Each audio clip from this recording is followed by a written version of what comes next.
Hello, I'm Larry Levitt from KFF. Welcome to the latest episode of the Health Wonk Shop, where we regularly dive into timely and complex health policy topics with experts from a variety of perspectives. Health policy discussions in recent months have been dominated by the Medicaid and ACA changes and the tax and spending law passed by Congress, otherwise known as the One Big Beautiful Bill Act. The law represents the biggest rollback in federal health spending ever, and the biggest source of savings is a new work and community engagement requirement in Medicaid. And while many of the Medicaid reductions will take years to go into effect, the work requirement begins January 1st, 2027, or potentially even earlier in some states. Now, conceptually, a work requirement for Medicaid enrollees is simple, but actually making it work, especially in a way that avoids eligible people falling through the cracks, is anything but simple. We have 4 experts here today, including leaders working in the trenches to run Medicaid programs to help us understand what the new law does and how it might play out. Caprice Knapp is a former Medicaid director and currently the acting director of the Center for Medicaid and CHIP Services at CMS. Emma Sandow is the Medicaid director in Oregon and also previously served in North Carolina and at CMS as well. Jennifer Strohecker is the Medicaid director in Utah and was a practicing pharmacist. And Jen Tolbert is the deputy director of KFF's Medicaid policy program and leads our work on state health policy and data. A little bit of housekeeping before we get to the discussion. If you have questions, submit them at any time through the Q&A button in Zoom. We'll get to as many of them as we can. Also note that this session is being recorded and an archived version should be available later today. And we have ASL interpretation available. To access it, click on the globe icon in the Zoom control panel. Now, let's jump in. Jen Tolbert, let me start with you. Give a brief summary of the work requirement and what the timeline is for implementation. So starting January 1st of 2027 or earlier at state option, states will need to verify that individuals applying for coverage or enrolled in coverage through the Medicaid expansion meet these new work requirements. Now, our current understanding of the law is that enrollees in partial expansions, waiver programs in Wisconsin and Georgia will also be subject to these new requirements. So to meet the requirements, individuals will need to work or engage in qualifying activities such as community service for at least 80 hours a month or be enrolled in school half-time. The law exempts certain individuals from these requirements, including parents of children ages 13 and under, individuals who are medically frail, and those who are enrolled in substance use disorder programs, among others. States can also allow for certain hardship exemptions for individuals in certain circumstances, including those who are in the hospital, as well as those who live in counties with high unemployment rates. So states will have to verify that individuals are meeting these requirements at application and every 6 months at renewal, or more frequently if a state chooses. And at application, states will need to look back 1 to 3 consecutive months immediately preceding the application month to confirm compliance. And then at renewal, states will look back 1 or more months between those verification periods.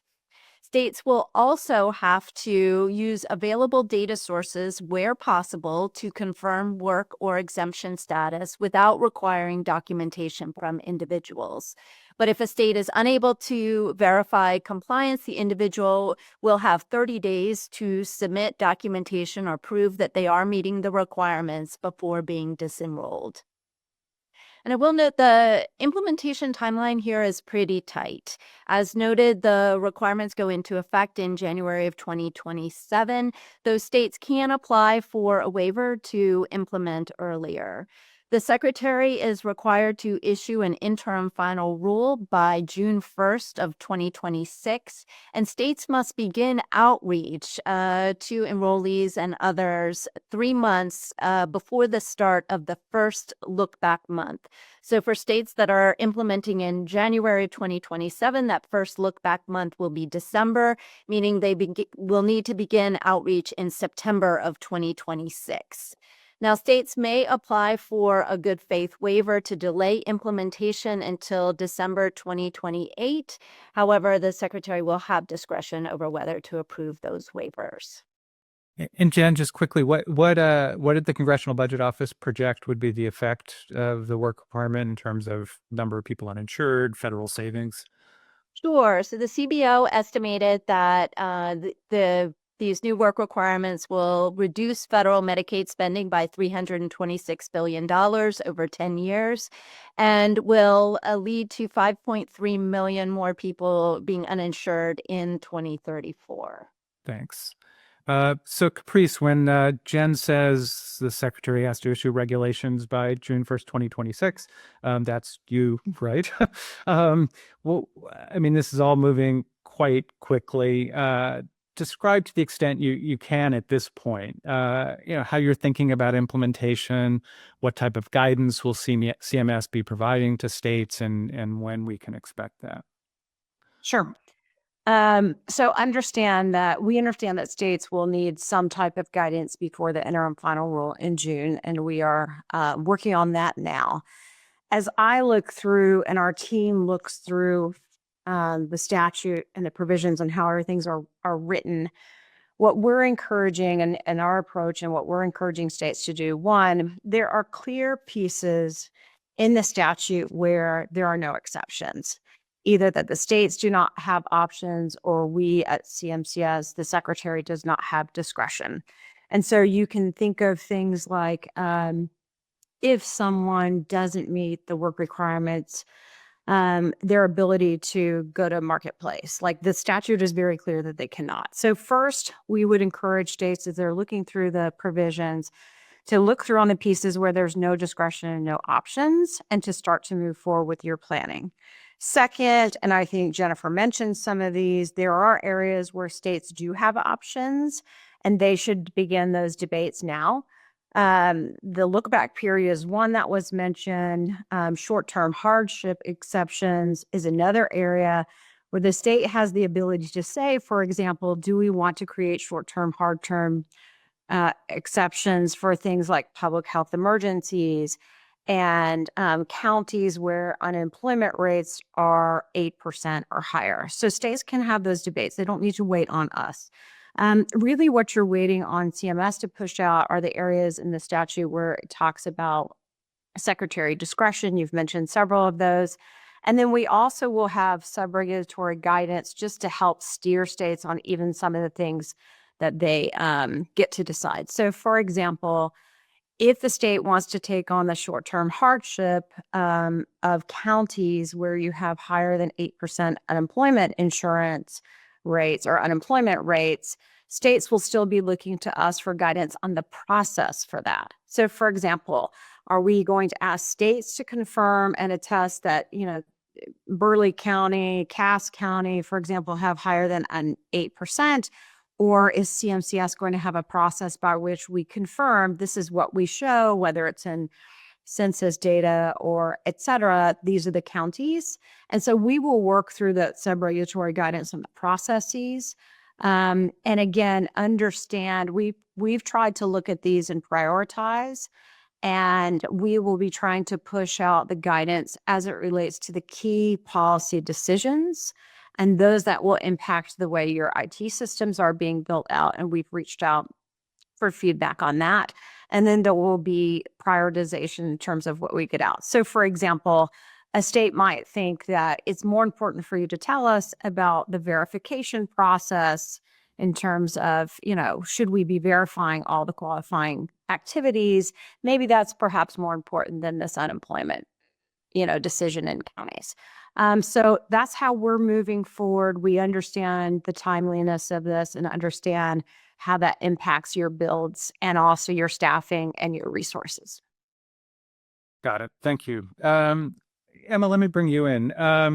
Caprice talked about elements of the law where there doesn't seem to be much flexibility, but there are areas where there may be. What kinds of flexibilities are you hoping to see from CMS, and also kind of what are some of the things CMS can do in your view that could help states with implementation?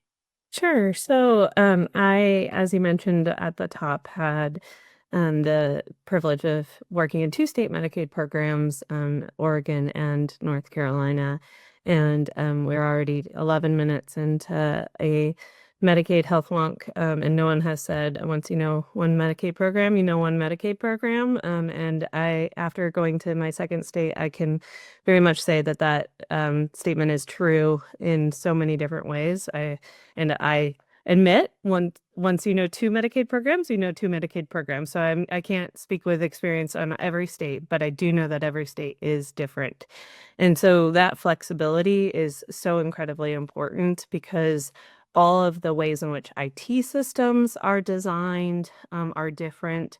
But many other aspects are different. For instance, in North Carolina, we had 100 counties, each with their own eligibility workers and county-run eligibility processes or systems, and that's very different from in Oregon, where we have the eligibility processes at the state level, but we have 16 what we call coordinated care organizations or regional managed care networks that are different in different parts of the state, and so they play a much larger role than in North Carolina, where there were only a handful of statewide managed care entities, and so what role do managed care entities play in this is an example of that. What role do county-based eligibility systems play, differing from statewide eligibility system, for example?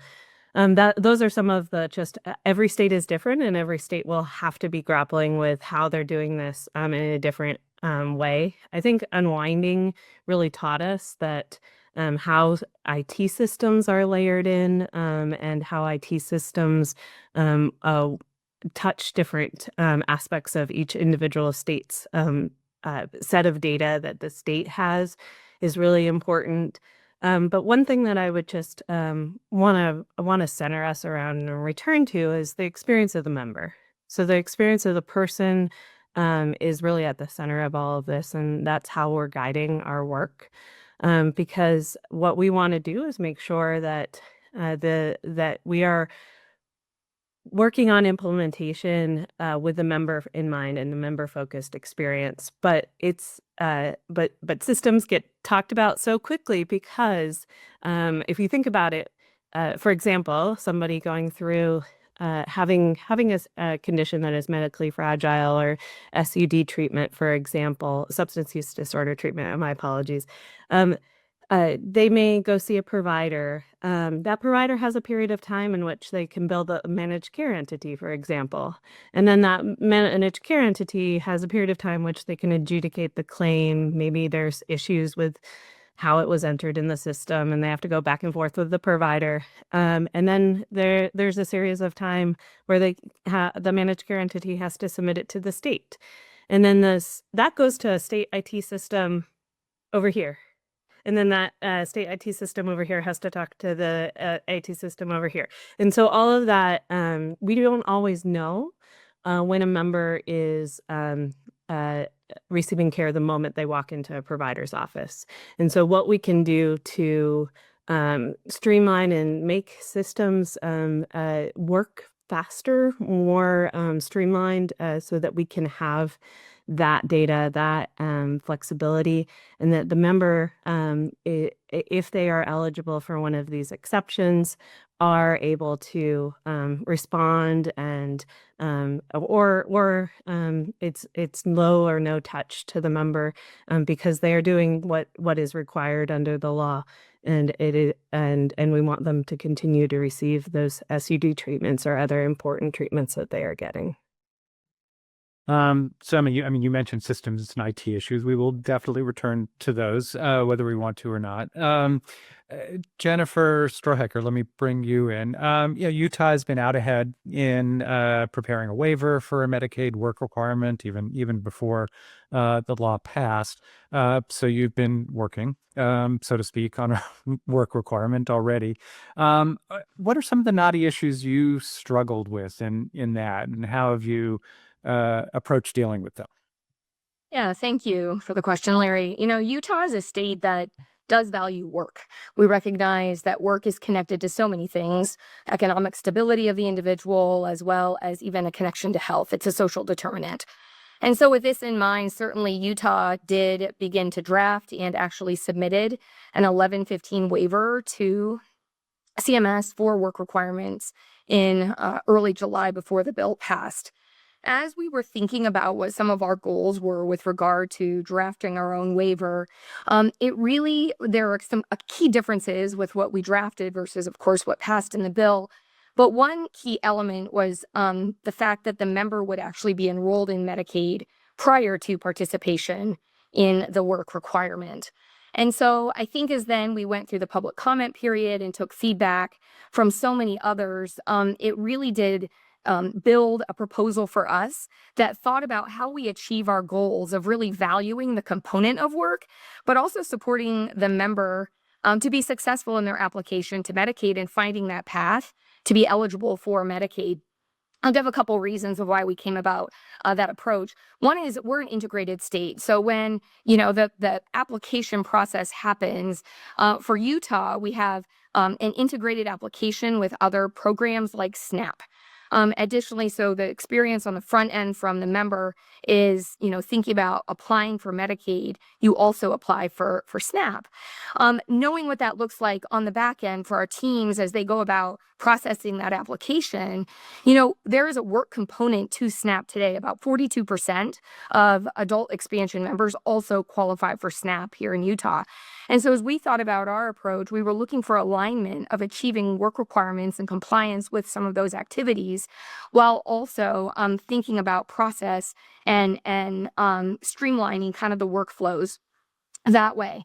Now we're going to have to modify our approach, right? So knowing that the bill introduces a different pathway for Medicaid eligibility and compliance with work requirements than what we have on our SNAP side, because we have a homegrown eligibility system, we'll make modifications to that approach. But certainly that was one thing we had at front of mind. Second, I mentioned that work is a social determinant and contributes to health. But we were also very conscious of the fact that health also translates to a person's ability to work. And looking at those individuals, again, with that core goal in mind of thinking of these are individuals who are eligible for Medicaid, and we want to find the pathway of helping people get to Medicaid eligibility, and really providing supports to do that. Some of our goals that we've really been focused on over the last few years are closing gaps in care. And we learned a lot through unwinding. Utah had a high procedural termination rate. And we need many incremental steps, right, to improve our process through unwinding to really address sort of those gaps that we saw even in the Medicaid application. Additionally, we look at high-risk areas of transitioning from one setting to another. And so this was also front of mind as we were thinking about our work requirement proposal is how do we build in those supports so that people understand what needs to be done? We're able to connect with people. They understand what's required of them so they can be compliant. And then also, how do we build in automation and those data sources correctly so that kind of eases the workload off the member? So I think that's a bit of what we were thinking at this point. Of course, we're pivoting. We're adopting the federal model of community engagement, and certainly we've been able to complement our original intent with what the goals and objectives are today. And so we'll talk more about that, I'm sure. But that was the thinking that we had early on. Again, thinking broadly around our goals around work and the value of work, but also connecting people to healthcare and coverage that they qualify for. And Jennifer, you had this waiver submitted. States can move earlier, as Jen Tolbert said. Are you planning at this point to move earlier than the January 1st, 2027 deadline? Yeah, thank you for the question. At this point, we do not intend to go early with our waiver. It's a different approach, and certainly the resources and the build required to put that approach in place and then transition would not be something that we're going to pursue at this time. But before we knew what the final bill would look like, we were certainly interested in considering alternate pathways. And Jen Tolbert, so two states have implemented work requirements. One of those, Georgia, does have it in effect now. The experience of those states, we know, influenced how CBO, the Congressional Budget Office, viewed the projections here. Briefly, what happened in Arkansas and what has happened in Georgia with the work requirement, and what are some of the differences between what those states did and what the new work requirement nationally will do.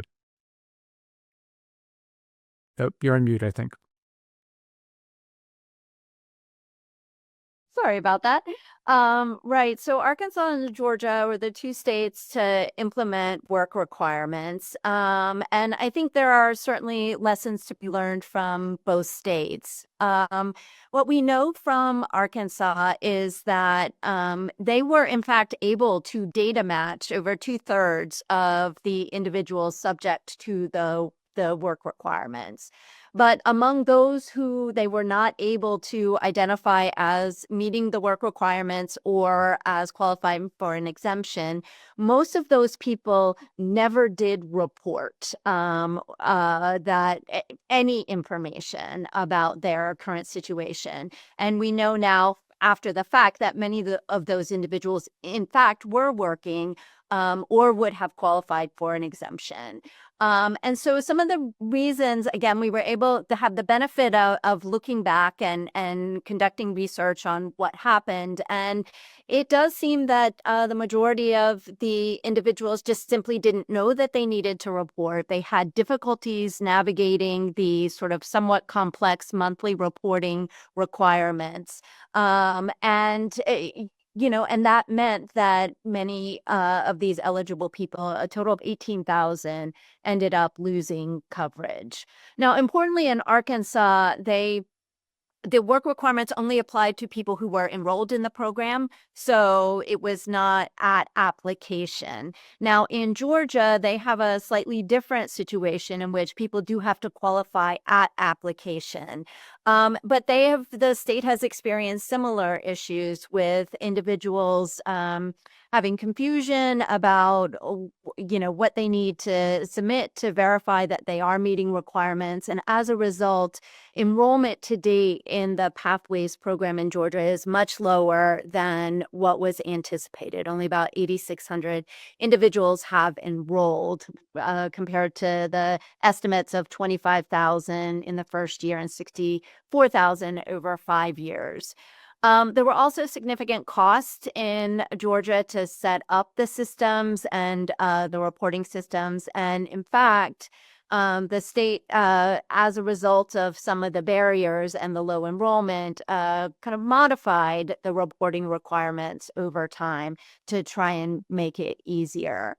And I just will note one other impact from the Georgia interim evaluation report, which coincides with our data and analyses that we have done, which is that older adults were particularly affected and had faced greater barriers to meeting the requirements and the reporting requirements and enrolling in coverage.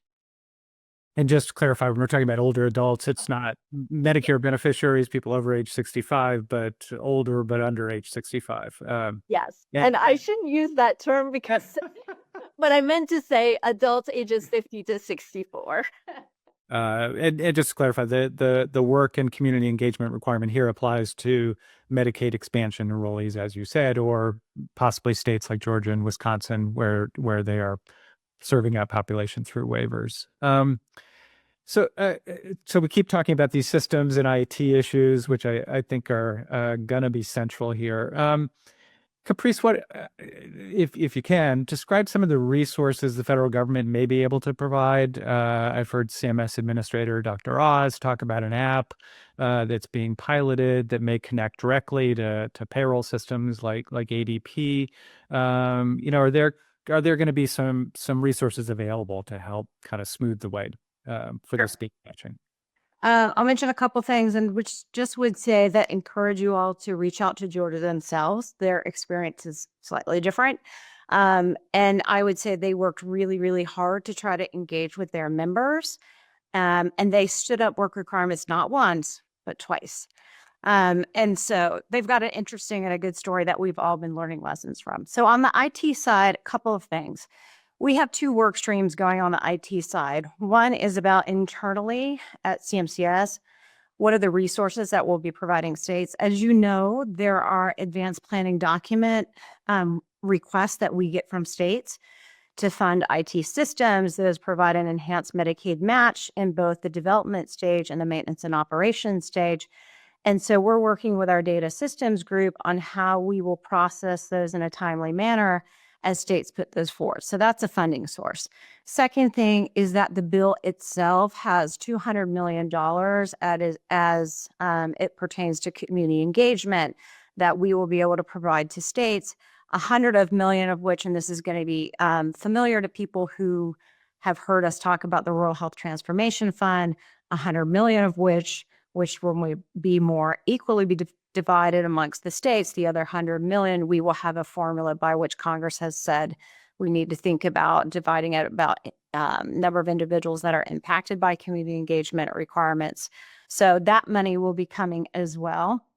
So that's an internal work stream that we are working on. We also have been putting pen to paper about thinking about helping states go through the technical requirements as they start to figure out how their systems are going to evolve. I'll just say quickly, and I don't want to speak for Jennifer or Emma, but this is not one system. This is an eligibility system. This is services and tools that sit on top of an eligibility system. This could be a closed loop referral system. And then off to the side, you have lots of things like notifications that come out of systems. So it's not one system. So just want to be clear that that's not what we're describing. And our second work stream that we have, as you mentioned, U.S. Digital Services under the realm of Amy Gleason has been working on an income verification system. We are piloting this out with 2 states now, and we have more states that are interested. Again, I would describe that as sort of the tools and services part of the cake, the layers that you have in your system. And so Amy is piloting that out with states now. That's the app that Dr. Oz was referring to. We're doing demonstrations with all states in October on that app. If they're interested, we think it will be a more cost-effective way for states to verify income. And in addition, Amy's group during COVID lended technical assistance to all states with procurement as they were helping to quickly stand up IT systems for COVID tracking and notifications and things of that nature. And so Dr. Oz put a letter out to governors that went out in July, outlining those resources that we have available. And we will continue to work through with states on those resources. So Emma, you mentioned, this idea, let's say someone with substance use disorder who is actively in treatment, somehow connecting the claim system to confirm that treatment with the eligibility system that is confirming the exemption from the work requirement. Have you started to sort of figure out how that might work and kind of how, how daunting a task is this? How much might this cost the state to put this all together? Yeah, that's definitely the work that we're working on right now is trying to figure out all of the different IT systems that we'll need to touch. That was just one example. But as we get into the complicated lives that people have in the spaces of what about somebody in this type of work, like a gig economy work, being able to track that. How about people in school, trade schools, which schools in our state are connected to the systems that track people that are enrolled in school, et cetera. We have to piece together all of those various IT systems, and that's the work that's definitely part of our 2025 plan. As we are getting all of that together, we're all of that will lead into a additional request for IT system builds and whatnot both at the state level and then to CMS, and how we build that is going to be quite complicated, and any assistance that we can, whether it is with directly with CMS, will just applaud CMS during the pandemic, like Caprice noted, with all of that technical assistance around our IT systems builds to respond to the pandemic, and then again. The unwinding, I can't even begin to count the number of hours of calls with CMS that states had to ensure that all of our IT systems are responding to all the unwinding requirements and documentation, and getting the IT systems and the policy people in the same room, so that we were able to speak the same language, which is a complication whether you're inside of Medicaid or outside of Medicaid.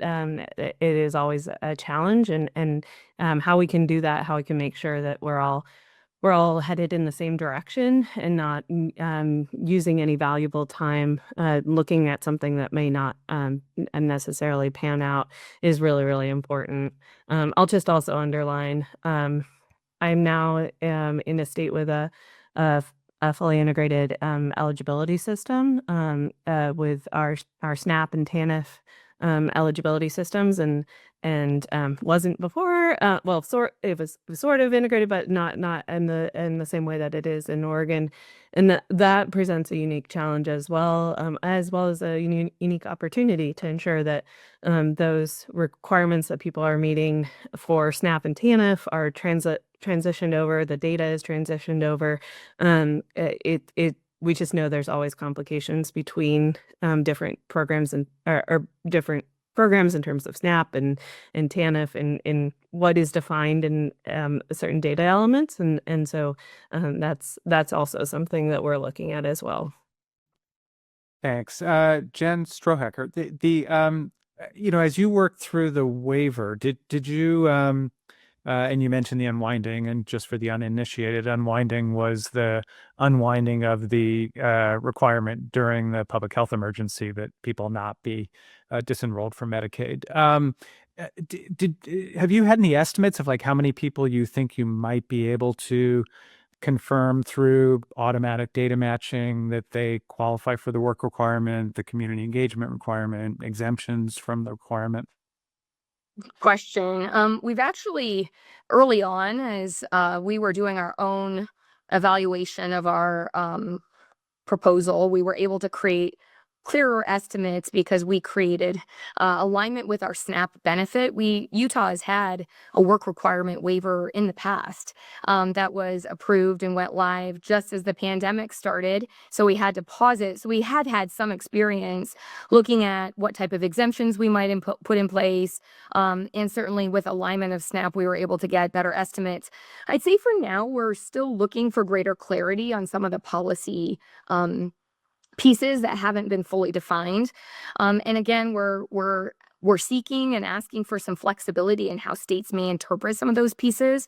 But with that, I think we've made some high level estimates early on. And as we've moved further, we're really trying to better understand, for example, medical frailty, how and what exactly that would mean with regard to the individuals that might fall underneath that definition.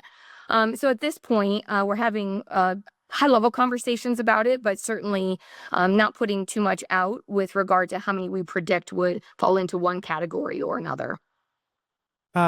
So we have a ton of questions from the audience, and I want to start getting to those. And we have a number on medical frailty, which you just mentioned, Jen. Caprice, is that an area where the law is pretty clear, or where you think you have some discretion in terms of how to define medical frailty, and if you can share anything about, some thinking around that? No, I mean, nothing to share other than that's part of what we're working through. There is some federal regulation around that definition. And so as we look through all of these places where it's pointing to CMS for rules or guidance, we will always defer back to places where things already exist because that makes it easier. And some of that may come from sister agencies. So for example, under the education qualifying events, We will be working with sister agencies in the Department of Education and looking for definitions, regulations, sub-regulatory guidance that already exist. Got it. And Emma, I mean, you mentioned specifically substance use disorder, which is specifically referenced in the law. I mean, are there other types of medical frailty that you would like to see as potential exemptions that you think would interfere with people's ability to work? Yeah, and medical frailty gets so complex, in part because just returning back to the lives of members and what that means for members and what types of work are available in a community, the a person's condition, and it's hard to say when we're looking at claims data or other things whether that prevents somebody from doing work or doing community engagement activities when we just know that people's lives are just so incredibly complex. And so as much flexibility in that space as possible would certainly help. I'm thinking about uh, uh, a disabled veteran, for instance, where there may be certain um, uh, uh, uh,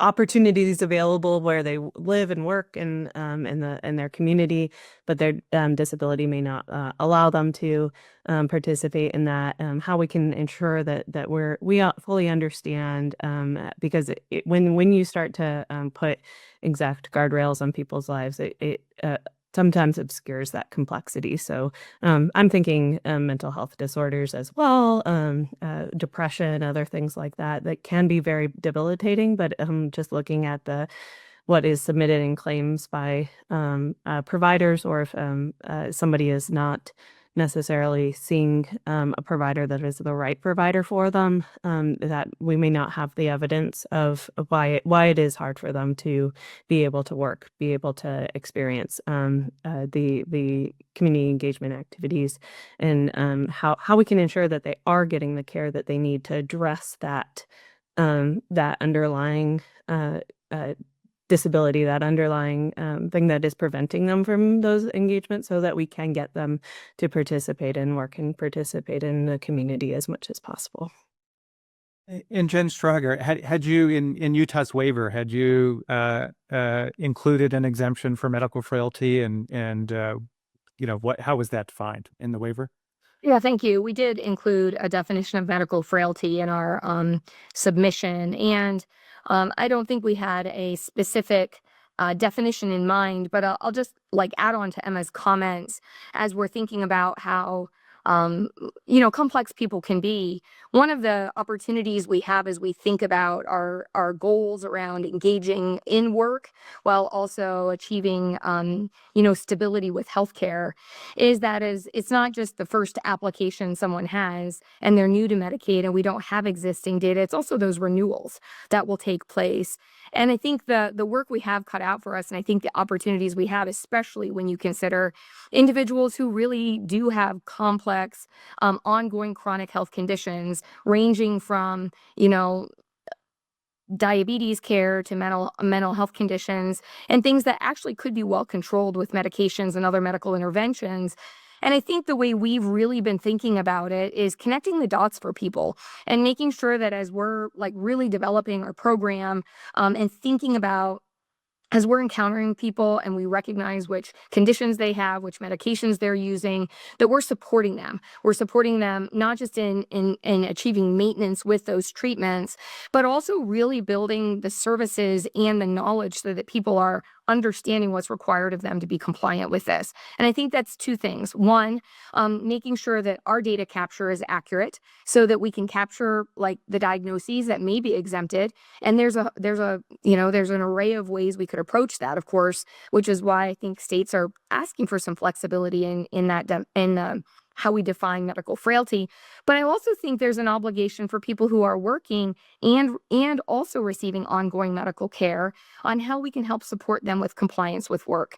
And so I think really what it comes down to is we look at sort of how we might define things behind the scenes. There will be thousands, millions upon millions of people who really will be compliant. And I think our ultimate goal is to help them maintain that compliance at their renewal phases so that they can continue forward with the care that they are receiving and also have access to health insurance they qualify for. So, But Larry, if I may, I just want to say that Jennifer raised a very important point there, that we've been sort of focused on the IT systems build and what the state can do and all the policies, but there's a huge component on working with members, member engagement, communications, and that should not be lost. They're really at the same level here, and we learned so much from our lessons in unwinding on how to meet members where they are, how to use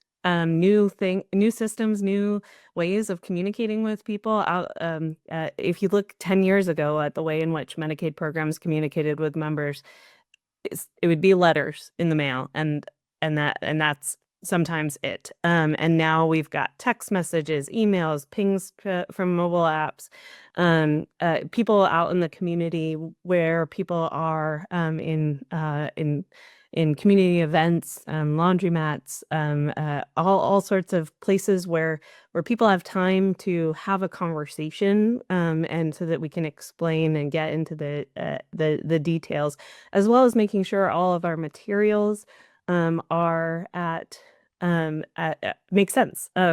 Looking back at some of those materials that had been communicated to members before unwinding, some of them were written in legalese that were difficult to understand, and we made such a huge effort in ensuring that we were explaining what the next step was and how people what we were doing, why we were doing it, and what people can do to ensure that they maintain coverage. And I had the privilege to work in 2 states where a lot of people did maintain coverage after the unwinding period, and I would credit a lot of that due to the very, very hard work to engage the community in understanding what the Medicaid enrollment process was like.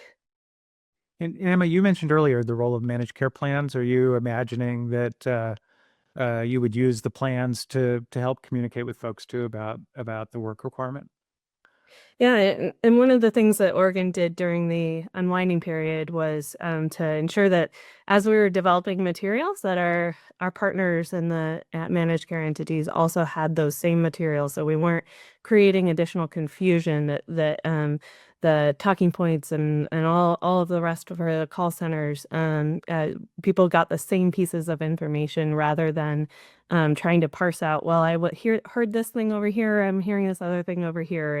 And so as much as we can ensure that we're using those pathways, those not systems. I do not mean IT systems, but those processes that were developed for unwinding, and not we learned so much, and it would be a waste to forget all of the efforts that had been made to make sure that we are all working together across partners that deal with members' issues and respond to members in a one-on-one basis, because those partnerships were strengthened so tremendously, and we need to keep them strong.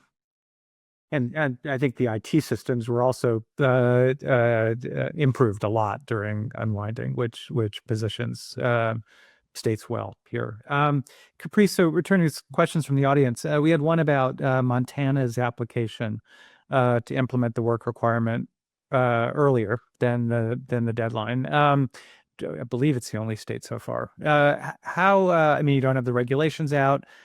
Can you say anything about how you're going to look at these early requests from states and review them? So we have a normal review process for all 1115 demonstrations. Clearly, ones that are already aligned with what the statute says will help that process. But we understand it's not just Montana. We know from 2 other states, they have already signaled they want to start early. And the 1115 is the route to do that. And our 1115 state demonstrations group actually has a lot of experience in this, right? Because they processed these applications. They've already been working with states, even though they had to take a pause, and now they're back. And so as we've met as a team and started to go through to make policy decisions, they actually have quite a lot of wisdom in this to bring to the table and helping think through this. And Caprice, we had another question about the income verification app that's being piloted in a couple states. Are you in a position to say which those states are and anything about what the experience has been? Sure. We've said that publicly. Louisiana and Arizona have used U.S. Digital Services app. And so we're happy to, again, put people in touch if they're interested in that.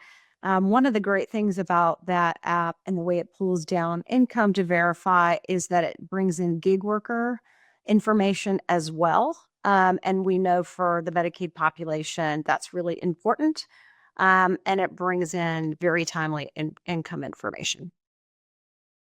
Great. And Caprice, sticking with you, we talk about as a shorthand, this is a work requirement. It does have a community engagement volunteer component as well. Has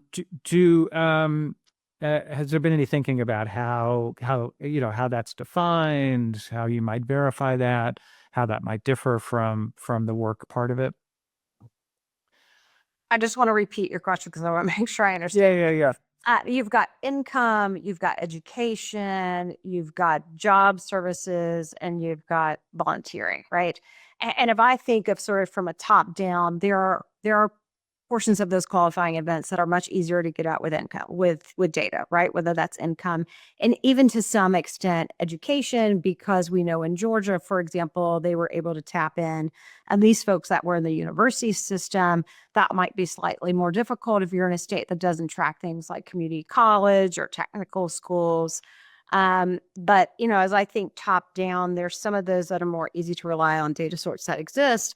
At the bottom would be volunteering. So as we're thinking through those things, discussions we're having, there are some states, we actually got contacted by a state last week that wants to build out a whole platform by which volunteer organizations would register, that everything would be tracked, that then the information would be pulled in and it would be just another data feed. We've also talked with other states that are thinking about this in terms of, is this a form that they want to create, which can be signed by a supervisor? So we are taking feedback on all different ways that states want to do this, but understand as you think about that hierarchy, that is the place where data is not the most obvious. Got it. We had a few questions about the implementation costs, and Caprice, you talk some about that. Jen Tolbert, what do we know about what the cost was, let's say in Georgia and in Arkansas, to set up these systems? Oh, sorry, mute again. I am so sorry. Yeah, so there is some cost data available. I think in Georgia, it has been estimated that as of the end of 2024, the state had spent $86 million in federal and state costs to stand up its systems. The GAO, in a report issued on this that compiled all of the data from earlier state waivers on the estimated costs associated with implementing work requirements, found that the cost estimates range from about $10 million to $270 million. And I think it depends on where states their starting point and what changes they anticipate making. But I think regardless, the anticipated costs can be expected to be significant. And Jen Strohecker, do you have you done all the work, or is there more work to do, you think, in terms of implementation costs? We've begun initial evaluation and estimates of cost. We've worked with our legislative fiscal analysts and our governor's office to certainly begin that task. Some factors that maybe help Utah is that we do have a homegrown system. And so with that, we're able to think about how we can build it without necessarily having to lean into vendors as much as some other states do. So we do see that as an advantage. I'll also note that while there is a cost with implementation, we're also recognizing that some of those costs are offset by some of the disenrollments that may occur. And while we want to minimize that for individuals who are qualifying for Medicaid and certainly have would meet eligibility criteria, some of the cost impacts certainly have to be evaluated against that too. So anyway, yes, we've started the work on that. We've begun those conversations, but certainly we don't have all the answers yet. I think Caprice pointed out nicely, we have a high engagement in volunteerism in Utah, for example. We're often cited as one of the top states for volunteering, but we're not exactly sure how to capture that yet. And so we're looking for input from our community partners, and we're in the same process that I think many other states are in thinking about how we gather that data. And so there's a cost tied to that ultimately that we haven't been able to quite put a dollar sign on. And then there are other advantages. We happen to have a statewide educational portal where our universities and our trade schools, almost every school in the state, minus 2 or 3, are plugged into a statewide system that does report all of that data. So those are some advantages that we see that kind of lower our overall costs. But certainly we haven't been able to assess all of them yet, simply because we haven't defined how we're going to do some of the work. Got it. Caprice, we talked about the states that may move earlier and through the 1115 waiver process. There's also a question about states that may look for an extension based on a good faith effort to implement. Is that a process you've thought about or worked through at all, or gotten inquiries from states? So no inquiries from states. I will say, other than just general conversation, we'll work through those policy decisions. The statute's clear, though, that under good faith effort extensions, states have to provide quarterly reporting there, and that no extensions can go beyond December 31st of 2028. So that's very clear in the statute. Got it. And Emma, have there been any discussions in Oregon of trying to look for a delay, or you feel like you're on track for January 1st, 2027 implementation?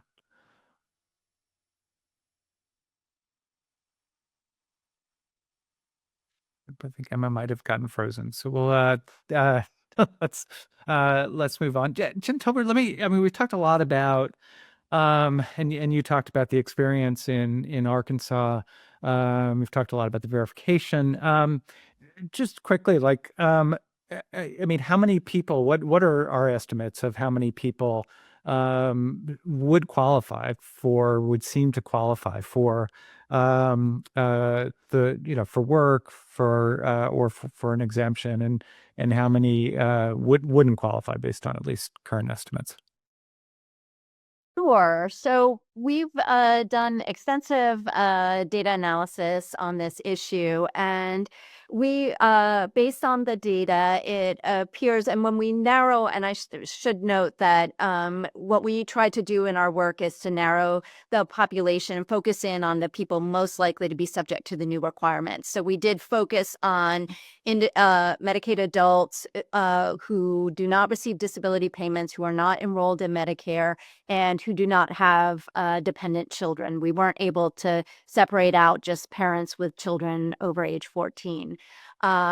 So what we found is the majority of adults in this group are working or were in school. So a total of 62% of adults were either working or in school. Another 17% qualified for or were not meeting the work requirements, but reported reasons that would appear to qualify them for an exemption. So they reported either illness or disability as a barrier or caregiving responsibilities. So that left about 1 in 5 individuals in this group who were not meeting the work requirements and did not appear to qualify for an exemption, so that they might be at risk for losing coverage. I will note, however, that this does include a large share of adults ages 50 to 64, and 11% of those adults indicated that they were retired, and I provided that as the reason for not working. And in many cases, they worked for many years in physically demanding jobs and simply are at a point in life where they can't work those jobs anymore. So I think, the reasons why people may not be meeting the work requirements are varied, and I think it will be important as we think about the exemptions and defining the exemptions and the processes for claiming exemptions, important to provide as much flexibility as possible. Got it. And we've talked about medical frailty. These are Medicaid expansion adults, so they are not qualifying for Medicaid based on a disability pathway. But that doesn't mean there aren't people in this group who aren't, what we would normally consider disabled or medically frail. That's right. We estimate that nearly half, in fact, 44% of adults in the expansion group reported having a chronic physical health or behavioral health condition. So including nearly a quarter of adults in this group who reported having a mental health condition or a substance use disorder. So again, this is while these individuals do not qualify for Medicaid on the basis of disability, I think this is a group that has longstanding and pretty significant, in some cases, healthcare needs. And so, as we think about implementing and operationalizing some of these requirements, it's good to keep some of those issues in mind. Thanks. Well, we're unfortunately coming close to the end of the hour. We've had a number of questions for requests for more webinars on this topic, so we will absolutely return to it. But let me, just as a final question, ask Jennifer, Emma, and Caprice, what are you optimistic about over the next year and a quarter as this gets implemented, and what keeps you up at night? Jennifer, let me start with you. Certainly. So I'm optimistic about the engagement we've had so far.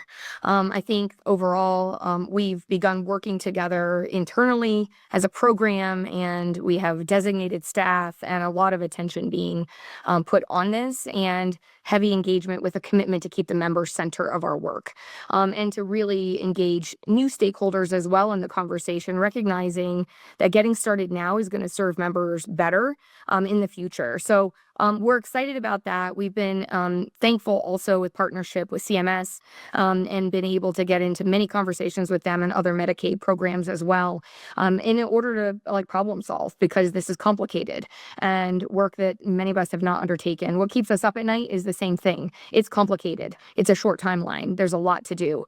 And when you think about why we do the work that we do, because we believe that Medicaid members should have access to services they qualify for, and understanding and appreciating the value of work, we want to make sure people are able to fully comprehend that. So making sure the messaging is right, making sure people receive that message, and we have good partnership in our community to be able to carry that message, and be able to support the overall objectives of the program as they evolve and implement these new requirements. And Emma, now that you're unfrozen. Yes, thank you. And I think this goes to one thing that keeps me up at night, is that IT systems, like as I just demonstrated, are sometimes extremely frustrating. But more what actually keeps me up at night is the fear that members that are eligible for Medicaid and are trying to get healthcare services would fall through the cracks and lose coverage. What keeps me optimistic is there are 56 Medicaid programs across the country, including DC and the territories, that are working to implement many of the provisions of HR 1 together, and the connections between our states and the ways in which our states have worked together and learned together is something that is inspiring, and how we can continue to share best practices is what I'm hopeful for. Great. And Caprice, you get the last word. Yep. I'm just gonna hit on actually the positive. So two things here.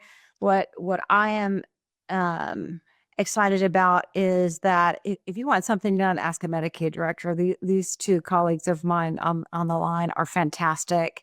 I sat in that seat like when the job is there, they will get it done, and always having the member at the center. And the second thing is the opportunity to really take um, uh, to really think about intergenerational poverty. I mean, people, like Jennifer said, work is a social determinant of health.